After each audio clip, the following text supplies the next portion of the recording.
Habíamos dicho que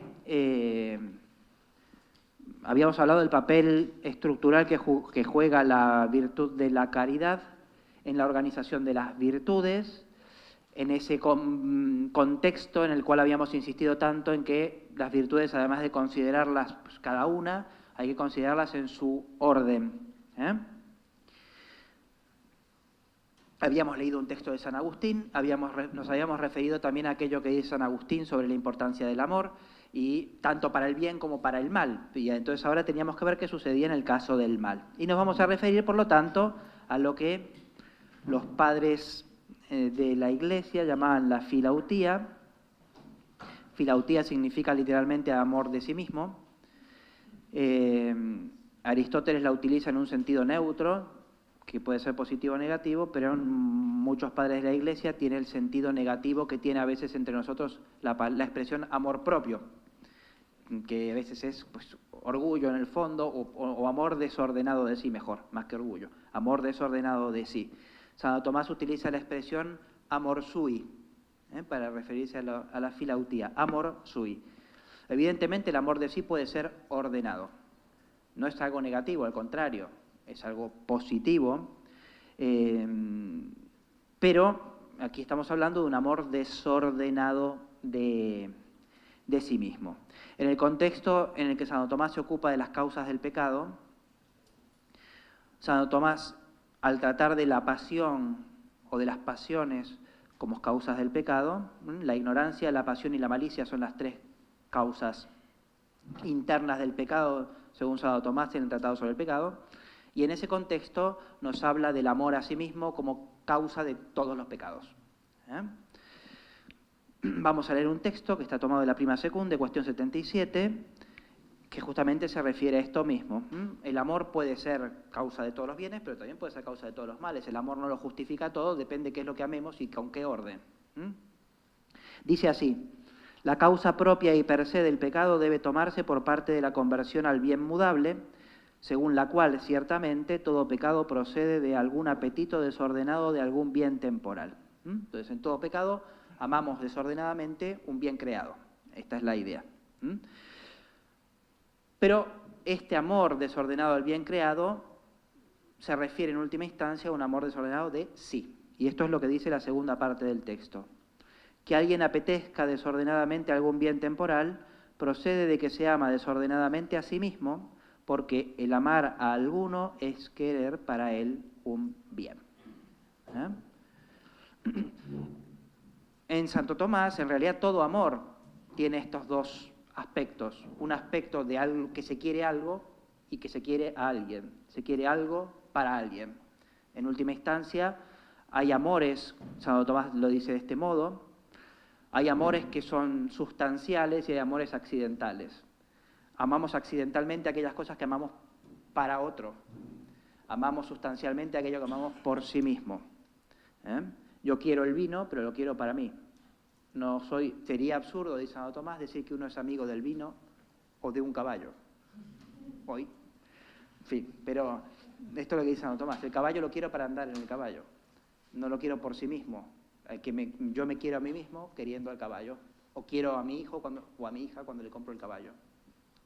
Hipotéticamente, nunca le voy a comprar un caballo. Tengo una tortuga en el balcón y de ahí no paso. Pero pongamos que le compro el caballo. Entonces, quiero el caballo, sí, pero para mi hija, la que quiero es a mi hija. Pues esto pasa para bien y para mal, cuando queremos ordenadamente y desordenadamente. Y en el acto de pecado nos amamos desordenadamente a nosotros mismos. Queriendo las cosas que queremos, nos queremos a nosotros mismos. El chico quiere a la chica, te quiero mucho, te quiero para gozarte, me quiero acostar contigo. Entonces, te quiero, sí, pero me quiero a mí en realidad, a ti no. ¿Se entiende esto? Esto es lo que está diciendo aquí. En cualquier amor desordenado de una criatura, en el fondo nos estamos amando desordenadamente a nosotros mismos. Lo que manifiesta que el amor desordenado de sí es la causa de todo pecado. Entonces, teníamos el amor de Dios como ordenador de todo el apetito y el amor desordenado de sí como desordenador. En el amor de Dios también hay implícito un cierto amor de sí. Pero según Santo Tomás, y no voy a desarrollarlo aquí porque nos vamos de tema, el amor ordenado de sí implica que amemos a Dios más que a nosotros mismos. al prójimo como a nosotros mismos, pero a Dios más que a nosotros mismos, porque Dios es el bien subsistente y la razón de amar cualquier cosa es el bien, y amamos cualquier cosa en la medida que participa del bien, incluso a nosotros mismos. Y a Dios corresponde amarlo por encima de todas las cosas por ser el bien subsistente. Es así de simple. Pero bueno, no vamos a entrar en eso. Tenemos entonces que el amor de sí mismo es la causa de cualquier desorden. Ulteriormente, en el mismo lugar y en otros semejantes, Santo Tomás desarrolla esta idea avanzando un poco más. Y esto no lo voy a leer en detalle porque si no nos vamos a retrasar el tema que me toca exponer hoy, pero tenemos la interpretación que hace Santo Tomás de la triple concupiscencia, concupiscencia de la carne, de los ojos y soberbia de la vida, que para Santo Tomás son las tres grandes maneras en que se despliega el amor propio desordenado. Uno puede querer para sí bienes materiales, que son sensibles, y por eso es concupiscencia de la carne. Uno puede querer para sí bienes que son captables de modo psíquico, animal es la palabra que utiliza Santo Tomás, como los honores, las riquezas y cosas por el estilo. O uno puede querer para sí algo propio como el poder, que corresponde a la soberbia. Son las tres maneras en que grandes maneras en que se desenvuelve este amor desordenado de sí mismo. La noción de pecado, sin embargo, no debe ser confundida con la noción de vicio, y esta es la que nos interesa en el contexto en que estamos, porque estamos hablando de las virtudes como disposiciones internas, y entonces esto es a lo que voy ahora muy brevemente antes de pasar al tema que sigue. Los pecados son actos, los vicios son disposiciones, hábitos. Es decir, una cosa es un pecado puntual y otra cosa es una disposición habitual, una disposición estable, difícilmente móvil, a cometer determinados pecados en determinados ámbitos. Esos son los vicios. Esto es importante tenerlo presente para comprender otros temas en Santo Tomás, como es el de los vicios capitales, porque los vicios capitales no son pecados capitales, son vicios. Son capitales como disposiciones, no como actos. Ahora voy a incidir un poquito en esto. Según Santo Tomás, los vicios no son conexos. ¿Cómo se debe entender la inconexión de los vicios? Porque en cierta manera los vicios, mostraré enseguida, son conexos. ¿Cómo se debe entender la inconexión de los vicios? Lo que quiere decir la inconexión de los vicios, en primer lugar, es que no se pueden tener todos los vicios. Gracias a Dios no se pueden tener todos porque algunos son opuestos. O sea, simplemente porque algunos son opuestos entre sí. ¿Se entiende esto? Entonces uno, para poner algún ejemplo, o uno es pusilánime o uno es presumido, pero presumido y pusilánime simultáneamente son vicios opuestos. Y por eso los vicios no se pueden tener todos y no están orgánicamente conexos todos los vicios. ¿Se entiende esto? Entonces hay una inconexión de los vicios, como habíamos dicho anteriormente, no hay una conexión necesaria entre las virtudes intelectuales, uno puede tener algunas sin tener otras. Pero esto no quiere decir que en la personalidad de un sujeto determinado los vicios no estén conexos, porque hay personalidades viciosas muy organizadas. Digamos, no es todo caos en la personalidad viciosa. Hay personalidades viciosas muy estructuradas. En esa persona en concreto están conexos. Y esto es justamente lo que explica Santo Tomás en un tema que si hubiera, da para otro seminario. No voy a desarrollarlo aquí. Voy a desarrollar algo, si puedo, cuando entre en los vicios contrarios a la templanza y a la fortaleza, que es el tema de los vicios capitales. ¿Por qué? Porque primero, los vicios capitales son capitales como vicios, quiere decir como disposiciones estables del carácter. ¿En qué consiste la noción de vicio capital? La noción de vicio capital consiste en que se trata de un vicio que a causa de su importancia, de la importancia de su objeto particularmente, produce otros vicios especialmente a modo de causa final. Es decir, otros vicios se desarrollan, o incluso actos concretos también, para lograr el fin de ese vicio. Esta es la idea general de la que a veces Santo Tomás se aparta en la explicación detallada de las hijas de los vicios capitales según San Gregorio. No siempre sigue este esquema finalístico, pero esta es la presentación general que él hace. Los vicios capitales son vicios que cuando arraigan en un sujeto causan una constelación de defectos en ese sujeto. Esta es la idea. Y esos son conexos. ¿Son conexos en qué sentido? En que hay una lógica que lleva de un vicio a otro y que atrae los otros. Y esto es importante tenerlo presente para entender la psicología moral de los vicios.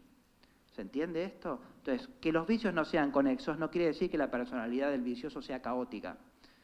Hay una lógica interna que depende de las cosas que el sujeto persigue, de los bienes que el sujeto persigue. Además, Santo Tomás explica los vicios capitales según una lógica de lo que sucede utim pluribus en general. Pero él admite que para algún sujeto particular puede haber otros vicios capitales individuales, lo que a veces se llama en espiritualidad la pasión dominante en alguien. Entonces, que estos sean los vicios capitales porque hay una lógica que tiene que ver con las inclinaciones del ser humano, naturales del ser humano, no quiere decir que en un caso particular, algo que no es vicio capital, en este individuo sea su vicio principal que le genera a otros por unas lógicas que hay que comprender entendiendo la psicología de ese sujeto particular. Entonces esto es lo que sucede en general, pero puede haber otra gente que funcione de otro modo y eso es propio del que tiene que entender el caso particular. Pero en todo caso sería muy interesante para, si queremos penetrar en la psicología del pecado y en la psicología del vicio, estudiar bien la lógica según la cual los vicios derivan unos de otros. Es muy interesante y yo si puedo y me da el tiempo, lo haré respecto de aquellos que se oponen a la templanza y a la fortaleza. Si ustedes se fijan, ya lo veremos después, hay varios vicios capitales especialmente que son contrarios a la templanza o a alguna de sus partes, como veremos después. Muy bien. La vanagloria es opuesta a una parte de la fortaleza y después tenemos otras que son contrarias, como la ira, la lujuria y la gula, a la templanza o a alguna de sus partes. No voy a entrar, si hubiera tenido tiempo ayer lo había hecho, hoy no voy a entrar en algún ejemplo particular, porque si puedo lo haré específicamente respecto de aquellos vicios que se oponen a la templanza o a la fortaleza. Lo que quiero insistir es que así como hay una lógica de las virtudes, y hay algunas que son principales respecto de otras, etcétera, pues de modo semejante hay una lógica de los vicios y que hay que comprender individualmente, pero también sirve entender las cosas universalmente en sus causas utim pluribus, lo que pasa en general. Y a esto atiende Santo Tomás en la explicación de los vicios. En la Suma Teológica, el tratamiento de los vicios está subordinado al de las virtudes a las que se oponen, pero, por ejemplo, en las cuestiones de malo, pues hay un tratamiento específico por separado de los vicios capitales muy interesante. No voy a entrar en esto ahora, pero si puedo vuelvo a este gráfico, voy a volver después. En el contexto de tratar del amor de sí mismo desordenado, Santo Tomás también se refiere a la posibilidad del odio de sí, si es posible odiarse a sí mismo. Entonces, de este tema, Santo Tomás trata prácticamente, diría yo, sintetizando un poco, de dos maneras distintas. En primer lugar, en el texto que les pongo aquí,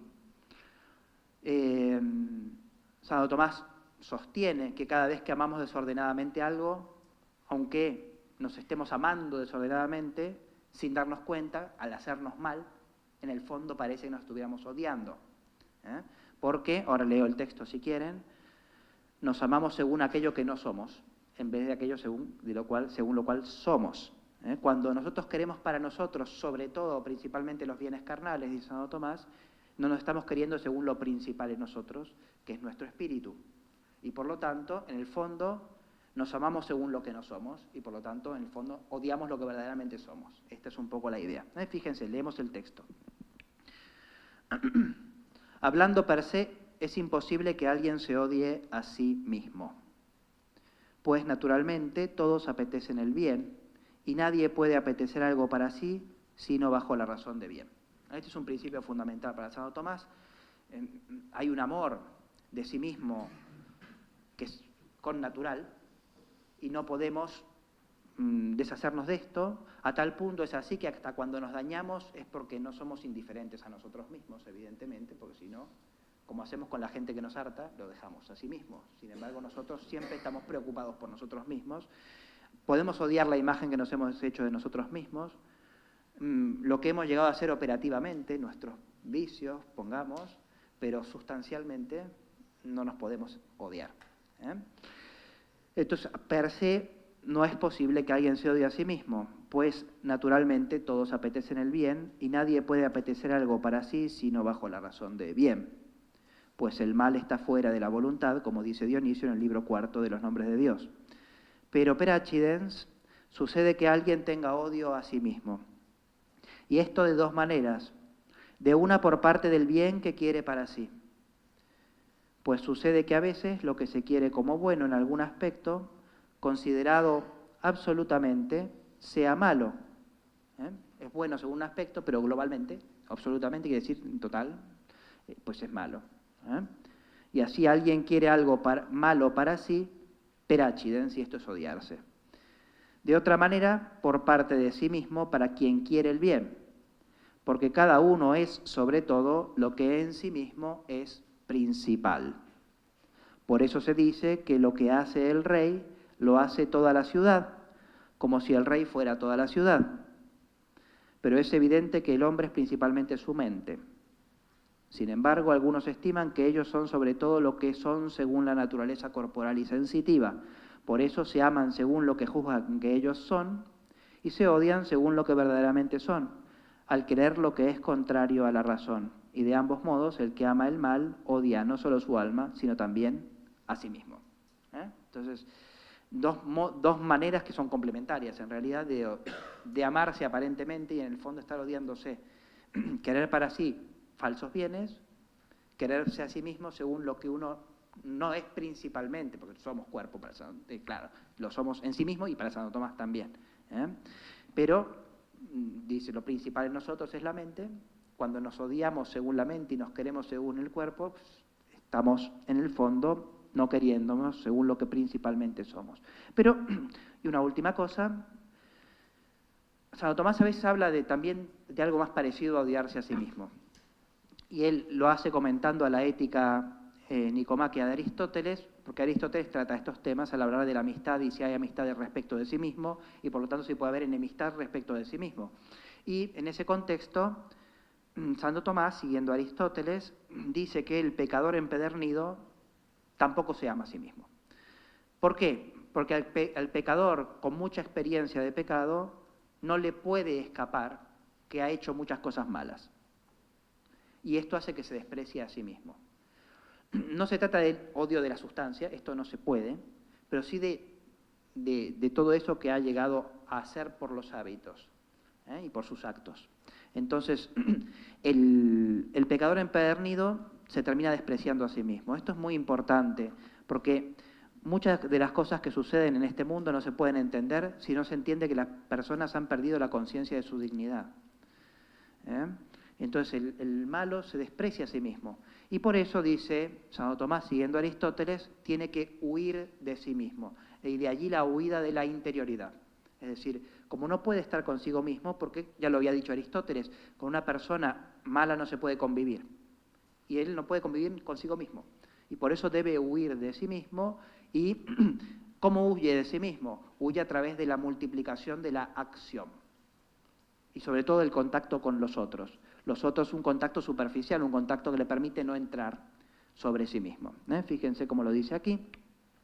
Los malos no pueden convivir consigo mismos retornando a su corazón, sino que buscan convivir con otros, hablando y cooperando con ellos según las palabras y actos exteriores. Porque meditando a solas sobre ellos mismos, recuerdan las muchas cosas graves y malas que cometieron en el pasado y prevén que harán cosas semejantes en el futuro, lo que les resulta doloroso. Pero cuando están con otros hombres, distrayéndose con las cosas exteriores, se olvidan de sus males, y así, como no tienen nada en sí mismos que sea digno de ser amado, no tienen ningún sentimiento amistoso hacia sí mismos. Esto es muy fuerte, porque para Santo Tomás el amor a sí mismo es radical. O sea que estos han llegado a tal grado de corrupción operativa, no ontológica, que están al borde de odiarse. De hecho, en cierto modo se odian bastante explícitamente a sí mismos. ¿Cuál es la única manera de escapar de esto? Narcotizar la conciencia, olvidarse de sí mismos, propagarse en las cosas exteriores. Y por lo tanto, caer en el activismo. Que es algo parecido que lo que Santo Tomás explica cuando habla también de la asedia, del vicio de la asedia, que produce la inestabilidad del movimiento, la multiplicación de actividades, etcétera, etcétera. Entonces la persona no puede estar consigo misma, necesita ir hacia afuera. Y por lo tanto la acción se termina transformando en un fin en sí mismo, que es el motor de todas las sociedades modernas. Por eso la actividad política es la actividad suprema, pero es una actividad que no termina nunca, porque lo práctico nunca termina de disponerse. Hay que estar siempre actuando. Entonces, la huida en la actividad es un signo de disgregación moral.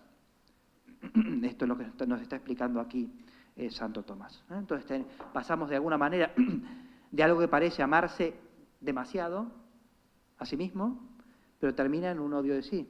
Porque la única manera de amarse rectamente a sí mismo es amarse en el orden en que Dios nos ha colocado. Y por lo tanto, amarse como orientados a Dios, participando de la bondad divina y teniendo en Dios la raíz de todas nuestras riquezas, que también para Santo Tomás hay que reconocer, eso es parte de la humildad, como veremos enseguida. Muy bien, ahora sí, pasamos al bloque 2, sí, empezamos de verdad lo que teníamos que explicar hoy. Entonces yo, aunque en tema del orden del amor abarca todas las virtudes, y tal vez habría sido más conveniente desarrollar a fondo la virtud de la caridad, pues yo no soy teólogo, entonces no voy a meterme en eso. Sí que me voy a centrar en aquellas que tienen más que ver explícitamente con lo que hoy se llama, de un modo empresarial, porque hoy todo es empresa. Las universidades son empresas y las instituciones religiosas son empresas, porque todo tiene el aspecto económico, nos tenemos que vender y todo, ¿no? Bueno, la gestión de las emociones.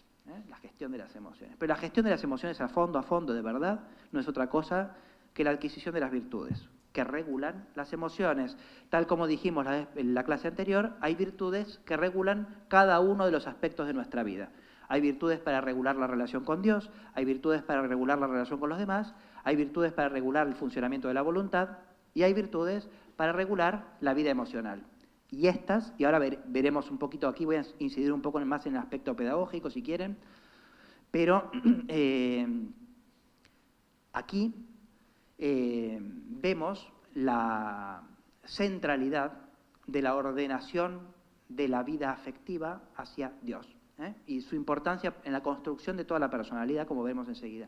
Las virtudes de las que vamos a hablar no son las más importantes, son las menos importantes, pero son fundamento de cualquier otra cosa que queramos desarrollar, como veremos enseguida. Entonces, esto simplemente es para hacer un comentario al pasar. Cuando nosotros oímos hablar de las emociones, enseguida pensamos en los psicólogos, en los psiquiatras, y cuando hay un problema emocional, pues a derivar al psicólogo y al psiquiatra. Puede ser, pero no necesariamente es así. Las emociones, antiguamente llamadas pasiones, son tema central clásico de la moral, y en gran parte la moral está hecha para ordenar las emociones. Entonces, hay que conocer bien el tema de las emociones. Santo Tomás le dedica una parte amplísima de la Suma Teológica a explicar cada una de las pasiones, justamente porque es una de las cosas que debe regular la virtud moral. Y después le dedica un espacio enorme a hablar de la moralidad de las pasiones y después de cada una de ellas según que es regulada por cada una de las virtudes. Hay una consideración biológica de las emociones, hay una consideración física, hay una consideración, si quieren, psicológica y hasta técnica, eventualmente. Pero esta es una consideración fundamental. Y gran parte de lo que nos pasa, los problemas que tenemos y que nos llevan a la consulta del psicólogo y eventualmente del psiquiatra, a veces se arreglarían si conociéramos suficientemente el rol que juegan estas virtudes en la vida humana. Y si las hubiéramos adquirido a tiempo, también. Porque cuanto más pasa el tiempo, más desorden se introduce en el resto de la personalidad, desórdenes que terminan siendo también involuntarios, pero porque no se han adquirido cuando se tenían que adquirir, que es desde el principio. Y el principio es antes de que tengamos uso de razón, aunque parezca mentira, como veremos enseguida. Muy bien, entonces, ¿cuáles son las virtudes que regulan las emociones? Las virtudes que regulan las emociones son muchas, porque hay muchas emociones, referidas a muchos objetos distintos, además. No basta ver qué emoción, sino los distintos ámbitos en que estas emociones se desempeñan. Por ejemplo, para regular la tristeza no hay una sola, porque una cosa es un tipo de tristeza y otra cosa es otro tipo de tristeza. La envidia es tristeza del bien ajeno. El que envidia se pone triste porque el otro está contento, ¿no? Entonces, la envidia es una forma de tristeza, pero hay otras formas de tristeza que no son la envidia, ¿eh?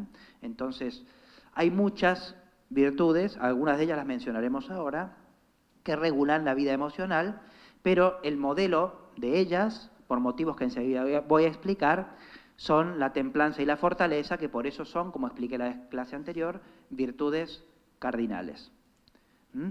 Entonces, ¿cómo hay que distinguir una virtud de otra? En este caso, estas dos virtudes cardinales. ¿Cómo las distingue Santo Tomás? Que es lo que vamos a ver ahora mismo, pero es el modo de distinguirlas según su esencia. Hay otras causas que aquí no aparecen, que son las causas externas, causa eficiente y causa final, pero este es el modo de distinguirlas por lo menos por sus causas intrínsecas. Entonces, ¿qué nos permite distinguir una virtud de otra? Primero que nada, que es lo que aquí llamamos materia inqua o sujeto que perfecciona esa virtud, que es la potencia a la que esa virtud perfecciona. La inteligencia, la voluntad, el apetito concupiscible, irascible, etc. Bueno, lo primero es ver la potencia. La templanza está en el apetito concupiscible, la fortaleza está en el apetito irascible. Apetito y concupiscible y apetito irascible son nombres que fuera del mundo eclesiástico nadie conoce, porque suenan raros, porque son incluso latinismos que habría que traducir tal vez de otra manera, pero bueno, se usa así y no vamos a cambiar el lenguaje. Entonces, son potencias. El apetito concupiscible, el apetito irascible son potencias, como es potencia la memoria, como es potencia, la inteligencia, como es potencia la voluntad. Hay unas potencias situadas en el organismo, además, ya Santo Tomás las situaba en el corazón, lo podemos situar en otro lado hoy, pero es potencias situadas en el organismo que son responsables de los actos emocionales, de las pasiones. El apetito concupiscible es la potencia, como se suele decir, que se refiere al bien deleitable. ¿Pero qué quiere decir esto de bien deleitable? Quiere decir que es ese bien que podemos captar por el sentido.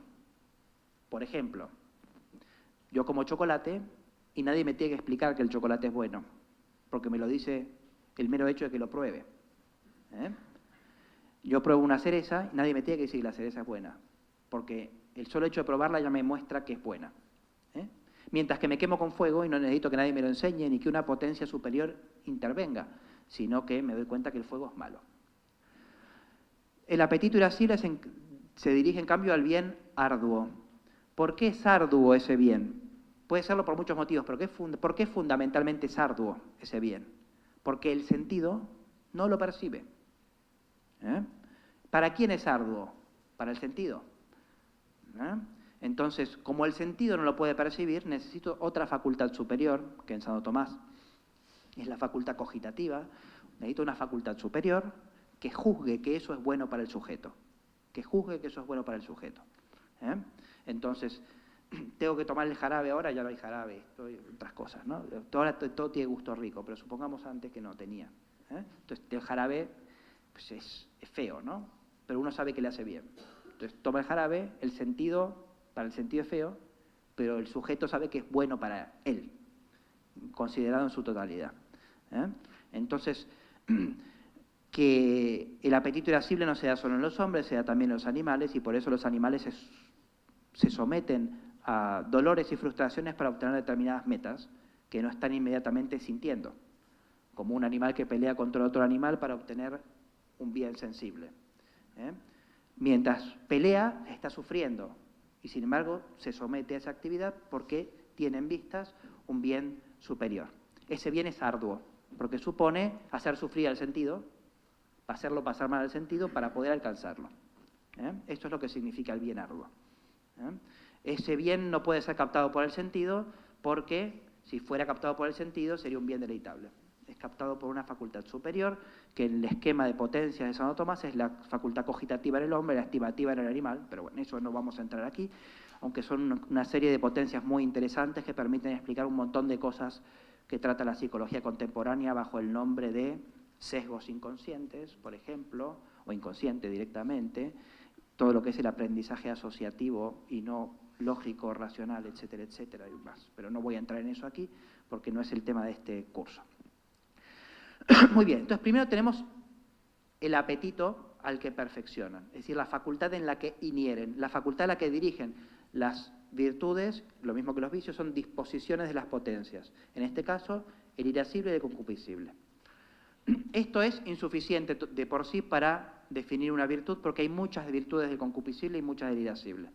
Esto todavía no es suficiente. Necesitamos otros elementos más para poder definir a la virtud. En primer lugar, la materia circaquam o quircaquam, que como habíamos visto es el objeto material de esa virtud. El ámbito sobre el que trabaja la materia, sobre la que esa virtud regula. ¿Qué tipo de ámbito es el que regula esa virtud? En el caso de la templanza, sobre todo el placer. Los placeres del tacto, dice Santo Tomás, sobre todo, ahora veremos por qué. Y su contrario, que son las tristezas, dice Santo Tomás, del tacto. Placeres y tristezas del sentido del tacto. Pero sobre todo los placeres, por un motivo que ahora explicaré cuando desarrolle un poco más la virtud de la templanza. La fortaleza, en cambio, se refiere al temor y a su contrario, la audacia, pero sobre todo al temor. Veremos por qué digo sobre todo al temor. Pero bueno, los temores y audacias respecto de un ámbito determinado que enseguida explicaré cuál es. En un caso tenemos el placer, en otro caso el temor. Esta es la diferencia de objeto. Pero todavía nos falta un elemento más, que es cómo se comporta esa virtud respecto de ese ámbito. ¿Qué hace esa virtud con el placer? ¿Qué hace esa virtud con la tristeza? O con el temor, o con la audacia. ¿Qué hace esa virtud con esas pasiones o emociones? Eso es lo que llama el modo de la virtud. El modo es como si fuera pues, el objeto formal, el modo en que se encara esa materia de la que se ocupa. Entonces, ¿cuál es el modo de la templanza? ¿Cuál es el modo de la fortaleza? Utim pluribus, después veré por qué digo esto, lo que hace la templanza es moderar el deseo de placeres del tacto. La moderación, el modo es la moderación. En el caso de la fortaleza, en cambio, es sostener e impulsar cuando el temor nos lleva a retraernos. Entonces, ¿cuál es la diferencia en el modo? Esto es una cosa muy importante, como veremos enseguida, para entender las partes potenciales de las virtudes. ¿En qué se diferencia el modo de la templanza del modo de la fortaleza? Que la templanza aquieta el ánimo. La fortaleza más bien sostiene, excita, impulsa. Porque, como les decía la vez pasada, en el fondo todas las pasiones o emociones son reductibles a dos movimientos. El movimiento de impulsión, sobre todo ante el bien, y sobre todo si son bienes naturales, a los que nos vemos impulsados intensamente, o el mal que nos retrae. Y la templanza y las virtudes que se le parecen, de las que enseguida hablaremos, y la fortaleza y las virtudes de las que hablaremos, inciden justamente sobre estos ámbitos. La templanza es la que modera nuestra tendencia a excedernos. La fortaleza es la que nos impulsa en nuestra tendencia a retraernos. Esto es importante entenderlo. Atención, Santo Tomás siempre tiene posible, que puede ser, aunque pasa menos, que a uno le pase al revés. Es decir, que ante los placeres tendemos a excedernos, pero después están las tristezas. Y ahí hay que impulsar. La virtud siempre tiene las dos caras. Modera cuando hay que moderar, impulsa cuando hay que impulsar. Y a veces la templanza tiene que impulsar. De hecho, Santo Tomás habla de un vicio contrario a la templanza, que es la insensibilidad. Es más raro que una persona sea insensible, afectivamente. pero eso es un vicio para Santo Tomás. Veremos también cuando hablemos de la fortaleza que Santo Tomás pone un vicio que es la falta de temor, la intimiditas, no tiene temor. Esto es un problema. Lo que pasa es que estos vicios raros son casi patológicos. Quiero decir, cuando estamos en ese nivel es casi patológico. O sea, que una persona no tenga ningún miedo. Y de hecho, cuando habla de la intimiditas, Santo Tomás dice, la falta de temor puede tener dos causas. Una es la soberbia. La persona no teme nada porque se cree encima de todo. La otra es la estupidez, dice Santo Tomás. Como los celtas, dice Santo Tomás, que a causa de su estupidez no tienen miedo. Bueno, en fin, puede ser que no tenga razón con respecto de los celtas, pero en todo caso está esta idea que puede haber un problema. O sea, son estúpidos y para él son estúpidos sin culpa. De hecho, eso hace que esa intimiditas no sea un vicio, es simplemente la consecuencia de un problema constitucional. Eso tiene una constitución que hace que sean tontos, así. Y podemos pensar otras cosas que no sean estupidez, digamos. ¿Se entiende? Esto pasa con muchos vicios. Los vicios que están del lado más raro, muchas veces son, por ejemplo, cuando Santo Tomás habla de la virtud de la abstinencia, pone contra la abstinencia la gula, pero no desarrolla el vicio contrario. Ni siquiera lo menciona, pero habría un vicio contrario, que es comer menos de lo necesario. Pero eso es raro, casi patológico, o patológico directamente, como vemos hoy muchas veces. Entonces, estos vicios raros a veces Santo Tomás no los desarrolla, pero porque ya bordean la patología, en realidad. Muy bien, lo que me interesa es que entienda este tema del modo, sobre el que voy a volver después. Enseguida voy a volver sobre él. No voy a desarrollarlo ahora, pero vuelvo en un momento. Empecemos con la templanza. La templanza, nos dice Santo Tomás, es salud de la mente. Santo Tomás nos recuerda que en griego templanza es sofrosine. Sofrosine es una palabra compuesta de dos palabras griegas que significan salud y mente, razón. Alguien me ha dicho que esta etimología no es correcta, puede ser, yo no lo sé, pero esto es lo que dice Santo Tomás. Entonces, Santo Tomás nos dice, el sofrosine, que es el término griego correspondiente a templanza, nos da a entender que la templanza es salud de la mente. ¿Por qué? Ahora lo voy a explicar. Primero les voy a leer el texto de Santo Tomás en el comentario a la Ética de Aristóteles. Dice así: como la templanza se refiere a los bienes y males realizables por la acción, por eso es que la templanza se llama en griego sofrosine, como salvando la mente o curando la mente o salud de la mente. Por lo cual también la prudencia se llama frónesis. Señala esta semejanza de raíz de fren, con frónesis. Pues la templanza, en cuanto modera los placeres y tristezas del tacto, salva la estimación que se refiere a las acciones humanas, tanto buenas como malas. Es decir, ¿qué nos dice aquí Santo Tomás? ¿Por qué es importante la templanza? Porque si no tenemos templanza, no podemos juzgar adecuadamente las acciones humanas. Se corrompe el juicio de la razón. Y esto es más importante de lo que parece, y esto hace de la virtud de la templanza una virtud tan esencial que es muy difícil que una persona civilizada no tenga un rastro de templanza, porque no se puede vivir sin templanza. ¿Por qué? Porque la templanza regula los placeres del sentido del tacto. Estos placeres son, para Santo Tomás, los de la comida, la bebida y el sexo, fundamentalmente. Y por eso veremos enseguida que las especies de templanza se refieren a esos objetos en particular. La templanza es tan necesaria que cuando no la adquirimos no podemos hacer nada en la vida. No digo nada importante, para eso necesitamos la fortaleza. Sin la fortaleza no podemos hacer nada importante, porque lo importante es arduo, es difícil, necesitamos la fortaleza. Si no, nada. ¿Por qué? Porque si nosotros no aprendemos a postergar ni siquiera los placeres de la comida y la bebida, pero es que no podemos hacer nada. De hecho, es de las primeras cosas que los padres educamos sin darnos cuenta, o sin proponernos muy explícitamente, porque va con el oficio muy puesto, esto de educar la templanza. Por ejemplo, les pongo un ejemplo que pongo siempre, y lo puse hoy en la radio también. El niño viene 5 minutos antes de la comida a pedirnos comida, a veces directamente un caramelo. Y la mamá le dice que no, porque vamos a comer en 5 minutos. Y el niño insiste y la mamá le dice que no y hace la pataleta. Y hace la pataleta un día, 2 días, 3, 4, pero al quinto ya no hace más la pataleta y aguanta hasta la hora de la comida. Y allí, aunque todavía no es formalmente templanza porque falta la voluntad, estamos disponiendo a la templanza. Ese orden, de hecho, gran parte de la regulación de los órdenes circadianos tiene que ver con la regulación de la templanza, los ritmos de sueño y vigilia, cuándo comemos, cuándo dormimos, hacer la cama, levantar la mesa, llevar la taza después de desayunar.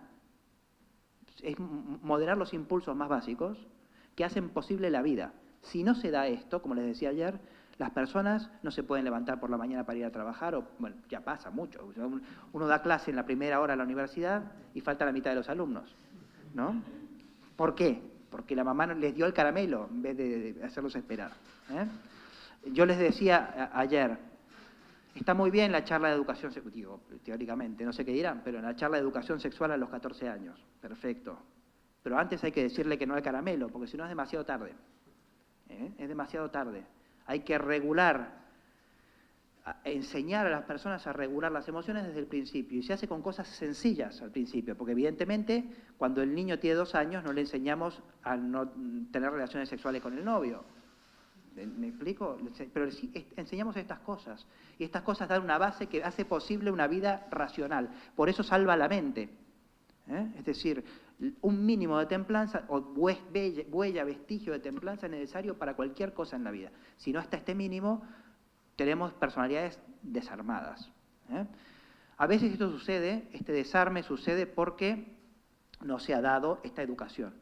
Otras veces, y cada vez más frecuentemente, es porque el niño no establece un lazo de ejemplaridad con sus padres que permite el desarrollo de esta templanza. No solamente qué hacemos, sino a veces que se desarrolle ese nexo que los psicólogos llaman el attachment, el apego, que hace que el otro pueda ser un ejemplo para nosotros y lo imitemos.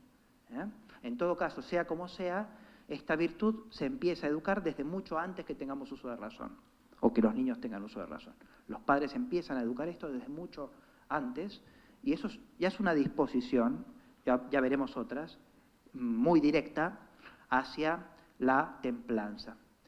A continuación les pongo un texto de Piper que se refiere prácticamente, Joseph Piper, este famoso filósofo, que se refiere a lo mismo. Dice Piper, la templanza tiene un sentido y una finalidad que es hacer orden en el interior del hombre. De ese orden y solamente de él brotará luego la tranquilidad del espíritu. Esto les ponía yo después. El efecto de la templanza es la tranquilidad del alma. La tranquilidad del alma es un resultado de que uno no está pendiente de tener satisfacciones todo el tiempo. Entonces, la templanza produce la tranquilidad del alma suficiente ¿para qué? Para pensar. Y por eso Santo Tomás insiste en que las personalidades templadas son más racionales y como consecuencia de ello son más bellas. Porque la belleza es un orden establecido por la razón.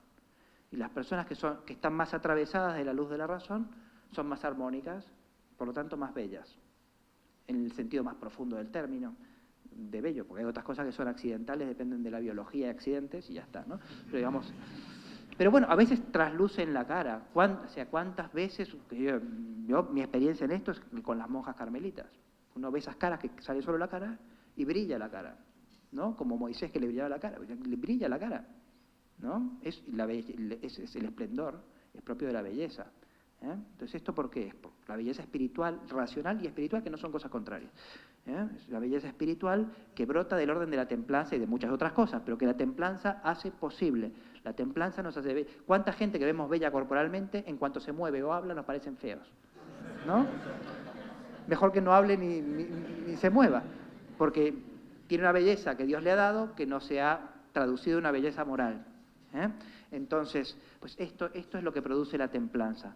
Entonces, la templanza es una virtud, no es la más importante, De hecho, de todas las virtudes clásicas, es la menos importante. Pero hasta las menos importantes juegan un papel, y en la educación juega un papel fundamental. Es muy importante educar esta virtud desde el principio. La educamos de muchas maneras, la educamos, enseguida veremos, también a través de sus partes. Por ejemplo, Santo Tomás pone una parte de la templanza, que después explicaré qué quiere decir esto de parte, que se llama el buen orden, bona ordinazione, el buen orden. ¿Qué significa el buen orden? Poner orden en las propias acciones exteriores. O sea, hay una virtud para Santo Tomás, según la cual somos ordenados, digamos. Ordenados en el sentido del que nos dicen nuestras madres que seamos ordenados, que no dejemos los calcetines tirados, este tipo de cosas. El buen orden. Esta virtud es tan poco importante que Santo Tomás no le dedica después ningún desarrollo particular.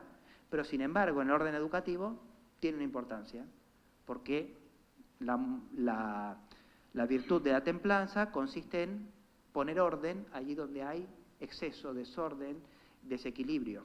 El buen orden es esencial para después exterior, para desarrollar el orden interior.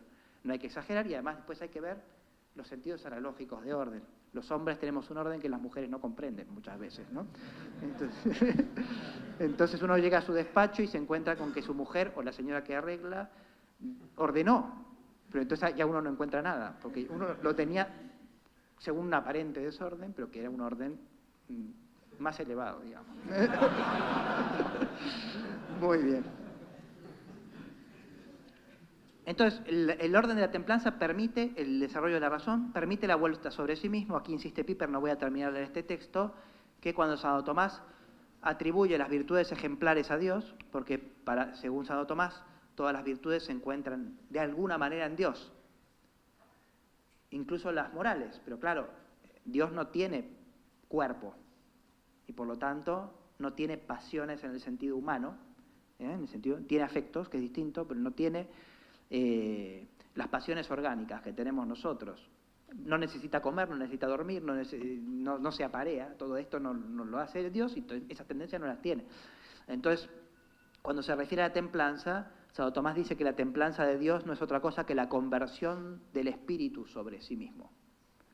¿Y esto por qué? Porque en el hombre la templanza hace posible la interioridad operativa, evidentemente, no ontología, la interioridad operativa, es decir, el hombre puede volver sobre sí mismo porque tiene esa tranquilidad del ánimo que le permite estar consigo mismo. Entonces esto es muy importante tenerlo presente porque hoy vivimos en una sociedad esencialmente destemplada. O sea, y no lo entendemos. Y a ver, les pongo un ejemplo. Yo entiendo que tengamos agua mientras damos clase, por ejemplo. Aunque yo en mis clases en la universidad no tengo agua, no me muero, tampoco no pasa nada. Ahora que la tengo, tomo agua. Pero entrar con un bocadillo, con patatas fritas, con una mandarina, con Coca-Cola a la clase, como hacen nuestros alumnos hoy en la universidad, que entran a clase masticando el bocadillo y se sientan ahí a escuchar como si estuvieran viendo una película, que también, o sea, uno va al cine y no puede ver una película porque siente la gente masticando atrás, ¿no? O sea, no es normal esto. Uno puede esperar 2 horas sin comer. Se puede. Esto muestra que estamos en una sociedad intemperada. Y claro, después cualquier cosa nos desarma, porque la menor frustración nos lleva a trastornos de angustia y cosas por el estilo, porque no hemos aprendido a hacerlo cuando teníamos que hacerlo. Esto es a lo que me refería ayer, con esto de que a veces uno a los 30 años tiene la pataleta que no tuvo a los 4. Entonces, como no trataron bien la pataleta a los 4 años, la tiene a los 30. Porque la maduración de toda la parte afectiva tiene su propia lógica. Y esa lógica exige que eduquemos en las virtudes. ¿Se entiende esto? Entonces, la virtud de la templanza es muy importante. Santo Tomás dice que la regla de la templanza, es decir, la norma que la templanza debe seguir, son las necesidades de esta vida. ¿Qué quiere decir con esto Santo Tomás? La interpretación equivocada de esto es que tenemos que comer lo necesario para vivir físicamente, que muchas veces es bastante poco, y beber lo necesario para que nuestro cuerpo se sustente, y la vida necesita muy poco más. Pero Santo Tomás tiene un concepto de la vida humana mucho más amplio. El hombre es un ser social, y la vida humana es social. Entonces, lo necesario para la vida es lo necesario para la vida en sentido pleno, la vida humana completa. Una vida humana en la que hay amigos, en la que hay fiestas, en la que hay también momentos de duelo, en las que hay momentos de penitencia, etcétera, etcétera. Entonces, lo que es necesario para la vida es considerando la vida humana en toda su plenitud. En Viernes Santo, pues no comemos, o comemos menos, eventualmente, pero en un casamiento comemos un poco más. Si vamos a la casa de nuestra abuela, comemos un poco más, porque si no se ofende además, ¿no? O sea que estaría mal no comer, ¿me explico? Estoy a régimen, no como, y entonces la abuela se pone triste, ¿no? Ya hay que comer un poco más. Eso es lo virtuoso. En ese caso, es un poco superfluidad para el cuerpo, siempre que no nos pasemos mucho, evidentemente. Eso no es gula, eso está bien. Esto es lo que quiere decir Santo Tomás. Así como cuando en Viernes Santo comemos menos que lo que nuestro cuerpo necesita, cuando estamos de fiesta comemos más que lo que el cuerpo necesita. Eso es lo propio de las necesidades de la vida. La necesidad de la vida no es pan y agua, es lo necesario para vivir humanamente la situación en que nos encontramos. De alegría, de duelo, normal. Uno es boxeador, come de una manera, uno es profesor, come de otra, uno tiene 4 años, come de otra. Esto tiene que ver con las necesidades de la vida. Comer, beber, etcétera, etcétera. Y lo mismo el tema sexual. La relación sexual no es una necesidad, pero evidentemente la lleva de manera distinta el casado que el soltero, evidentemente, el anciano que el joven, etcétera, etcétera. Entonces, la regla de la templanza es las necesidades de la vida. Ya voy acabando porque tengo 15 minutos, perfecto. Vamos a las partes de la templanza. ¿Qué son las partes de una virtud? Las partes de una virtud significa cosas distintas, por eso Santo Tomás, aunque nos complique la vida cuando hace este tipo de cosas, pero es que no nos la complica, nos muestra que la vida es complicada y por eso hay que aprenderla con toda esa complejidad. Pues nos pone distintos tipos de partes, pero una vez que uno entiende, no solo no es difícil, sino que además nos ayuda a entender muchas cosas. Y eso es lo que quiero destacar. No voy a entrar en grandes complejidades, pero quiero destacar algunas cosas que es importante entender. Cuando Santo Tomás habla de partes subjetivas, se trata de las especies en que se divide una virtud. A veces de una virtud hay distintas especies. Y la templanza se divide en partes subjetivas. Es decir, el concepto de la templanza no es una virtud, sino que es un género que contiene 4 virtudes distintas. ¿Se entiende? Esas 4 virtudes distintas son las especies de la templanza. Como animal es un género que contiene al hombre, a la jirafa, al perro y al mosquito. Animal es un género, las especies son los distintos tipos de animales. Templanza es un género que contiene distintas virtudes dentro. ¿Cuáles son las virtudes que corresponden a la templanza? En primer lugar, la virtud que Santo Tomás llama pudor. ¿Qué es el pudor? El pudor es la virtud que regula lo que Santo Tomás llama, según las traducciones que a veces son un poco raras, los ósculos y tocamientos, es decir, los besos y las caricias, que por su propia naturaleza se ordenan en determinadas circunstancias a la relación sexual. En otras circunstancias no. Uno puede acariciar y besar a sus hijos. No son esos los besos y las caricias que regula el pudor, sino aquellos que se orientan a la relación sexual. Está equivocado Freud cuando dice que cada vez que acariciamos a alguien, si no es para tener una relación sexual, estamos inhibiendo la meta sexual de esa caricia. Hay caricias que son para los hijos y hay caricias para la esposa. Y estas 2 caricias son psicológicamente distintas, objetivas e intencionalmente distintas. No son la misma caricia. Lo que pasa es que lo que Freud hace es descomponer la relación sexual adulta en sus partes y decir que todo eso, cuando se da por separado, es sexual. Entonces él dice, ¿qué hay en la relación sexual? Hay caricias, hay besos, descomponemos eso, y eso también por separado, cuando no está dentro de la relación sexual, eso también es sexual. Esto es la operación que hace para sexualizar todo placer, Freud. Pues hay una virtud que regula los besos y las caricias, y este es el pudor. Después tenemos la castidad, evidentemente, que se refiere directamente al acto venéreo, al acto sexual. Tenemos la abstinencia, que es el nombre que Santo Tomás pone a la virtud que regula el uso de la comida, y tenemos la sobriedad, que es la que se refiere a la bebida. Estas son las especies de templanza en sentido estricto. Estos son los que él llama los placeres más intensos del sentido del tacto. El sentido del tacto produce muchos placeres, a uno le hacen masajes y se siente placer, pero los más intensos, y por lo tanto los que principalmente ocupan la atención de la templanza, son los que tienen que ver con la comida y el sexo, que se dividen, dan lugar a estas cuatro virtudes. Pero, además de esto, Santo Tomás desarrolla otros temas, cuando habla de la virtud de la templanza, que se refieren a otras partes. ¿Qué quieren decir estas otras partes a las que me referiré un poco rápido, porque ahora sí que se me acaba el tiempo? Por lo menos voy a hablar de las partes integrales ahora, y si acaso después de la pausa hablo de las otras. ¿Cuáles son las partes integrales de una virtud? Lo que Santo Tomás llama partes integrales a las condiciones que hacen posible y conforman una virtud. Es decir, partes integrales no son la virtud misma, son algo adyacente a esa virtud, que son como condición de posibilidad de esa virtud. Algunas se dan simultáneamente con esa virtud, la acompañan siempre. Hay otras que son precondiciones, es necesario que se den antes para que esa virtud germine. Entonces, hablando de las partes integrales de la templanza, es decir, de las condiciones que hacen posible la templanza, que son muy importantes pedagógicamente, por eso las desarrollo un poco ahora, Santo Tomás nos pone dos partes de la templanza, que son la vergüenza y la honestidad. ¿Qué quiere decir esto? La honestidad nos puede sonar raro y ahora veremos qué quiere decir en Santo Tomás. La vergüenza, ¿qué es? Pues es el temor, dice Santo Tomás, del acto torpe. Ahora, esa palabra torpe en latín no significa lo mismo que nuestro torpe, y no hay que traducirla como torpe, sino como feo, deforme. O sea, el acto torpe es el acto sexual desordenado, que es desagradable o feo. O sea, ¿se entiende? Entonces,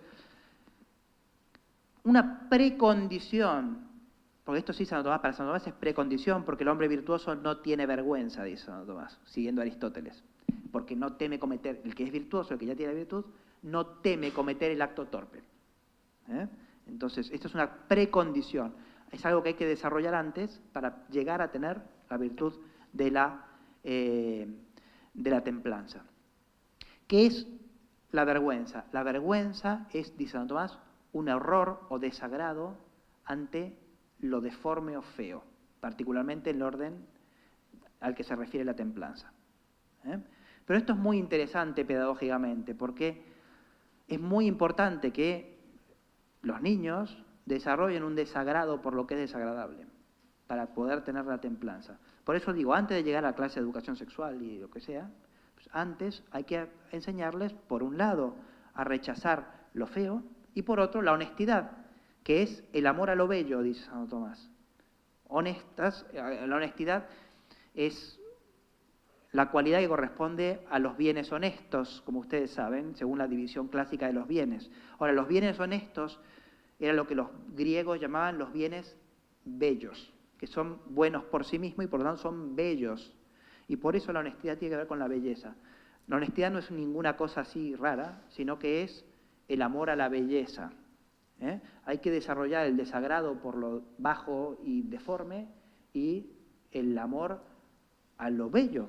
Esto es, fíjense, entonces para terminar esta parte de la clase, les cito un par de textos de Santo Tomás que se refieren justamente a esto. Fíjense, dice Santo Tomás, se llaman partes integrales algunas condiciones de la virtud que es necesario que se den para que haya virtud. Y de este modo hay dos partes de la templanza, la vergüenza, por la que alguien huye de la fealdad contraria a la templanza, y después viene la honestidad. Aquí no la he puesto porque me interesaba hablar de la vergüenza, que es de lo que primero habló aquí. ¿Qué nos dice de la vergüenza? Verecundia, la vergüenza. La vergüenza no es parte de la templanza como si fuera parte de su esencia, sino como a modo de disposición hacia ella. La vergüenza es una pasión, dice Santo Tomás, no es una virtud, es una pasión. Pero es una pasión que es positivo desarrollar. Una pasión que surge ante lo desagradable, feo, bajo.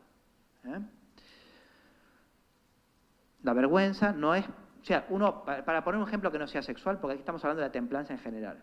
Uno ve estos récords Guinness de comer salchichas, quiere ganar, y uno le parece desagradable, ¿no? Bueno, eso hay que desarrollarlo, tiene que parecernos desagradable, ¿no? Y entonces si el hombre va y eructa, nos tiene que parecer desagradable, y que a nuestros hijos les parezca desagradable. Es gracioso a veces, pero nos tiene que parecer desagradable, porque así el niño desarrolla la abstinencia y desarrolla la sobriedad. Y no desarrolla unas costumbres que lo dispondrán a otras cosas peores que esas, que no son tan graves tampoco.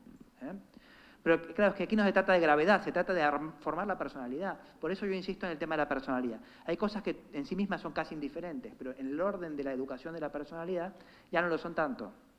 Es importante rodearnos de belleza. Es importante que los niños aprendan a apreciar esa belleza.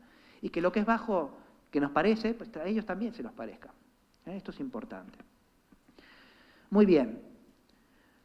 La vergüenza no es parte de la templanza como si fuera parte de su esencia, sino como a modo de disposición hacia ella. Por eso Ambrosio dice en el libro primero de los deberes que la vergüenza subyace entre los primeros fundamentos de la templanza en cuanto infunde horror a la fealdad. O sea, esto es a lo que se está refiriendo. Por el contrario, tenemos la honestidad. La honestidad es cierta belleza espiritual. Lo bello se opone a lo feo. Los opuestos se manifiestan recíprocamente de la mayor manera. Y por eso la honestidad parece pertenecer especialmente a la templanza, porque repele aquello que es feísimo e indecentísimo para el hombre, los placeres brutales, es decir, los placeres propios de los animales irracionales. Nuestra sexualidad, nuestra comida, no es la de las bestias. Nosotros comemos de una determinada manera que no es la de las bestias. Comemos juntos. A veces no lo hacemos, pero entonces nos bestializamos. Es decir, comemos todos a la misma hora, no es que entra uno en la nevera, después viene el otro, se le lleva a su cuarto la comida. Esto no es lo de los... Y además en la mesa después ocupamos unos lugares que simbolizan nuestros rangos. El niño no se sienta en la cabecera, o no debería, va el padre de familia, va ahí. Si lo ocupa el niño, manda el niño, ¿no? ¿Se entiende? Entonces, todo esto es importante, comemos a modo humano, por eso la comida forma parte de todas las cosas importantes en la vida. Tenemos un amigo, comemos con él, nos casamos, hacemos una comida o una cena, comemos en la misa. Quiero decir, la comida está elevada en el hombre, está elevada a otro nivel, no somos bestias. Y lo mismo la sexualidad no es para lo mismo que las bestias en nuestros casos. La sexualidad manifiesta el amor entre dos personas y es fecunda. Y se ordena en última instancia al bien de la prole y a educarla. O sea, todo esto es la vida humana. Lo otro es vida de bestias o de plantas, incluso, menos. Entonces, hay que desarrollar el gusto por lo bello y el desagrado por lo que es desagradable. Y de esa manera no está todo hecho, pero estamos poniendo los cimientos de la formación de la templanza. Después de la pausa y antes de pasar a la fortaleza voy a decir algunas cosas más y hablaré sobre todo de las partes de la templanza que se llaman partes potenciales. Las partes potenciales de las virtudes son muy importantes. Santo Tomás le dedica gran parte de la segunda secundia a este tipo de virtudes y se las explicaré en la próxima hora.